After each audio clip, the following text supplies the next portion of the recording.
alors on va regarder sur les bateaux qui restent en course. On a Nicolas Lundven qui va arriver, Justine Métro, Thomas Ruyant. On voit que le front, la dépression qui était actuellement là, se calme, se comble. On a Benjamin Dutreux et Clarisse qui devraient pouvoir passer avant la grosse dépression qui arrive derrière, la deuxième dépression. Sam Davis, si elle avait continué sa route, voilà ce que ça aurait donné dans 2 jours.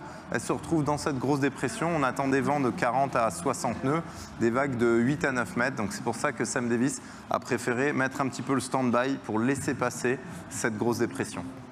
D'autres groupes également, Xavier, des courses dans la course pour ce Vendée Globe 10e édition 2024. Quel groupe? Ceux qui sont à l'équateur et qui sortent du poteau noir également.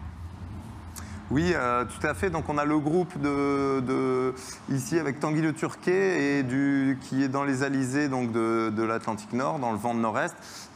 Tanguy qui nous a dit, vous allez voir, on a une petite vidéo qui nous a dit qu'il remonte au près dans ces alizés, c'est des conditions pas faciles, ça tape beaucoup.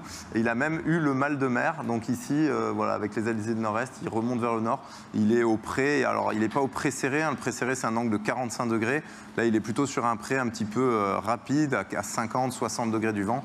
Mais pour autant, ça tape fort pour Tanguy Le Turquet. Vous allez voir, il y a quelques images. Il nous a raconté ça. Des images aussi que vous pouvez découvrir évidemment sur le site et l'appli du Vendée Globe. Mais en tous les cas, en queue de flotte, ceux qui ont passé le Cap Horn hier, un coup d'œil sur leur position. Xavier?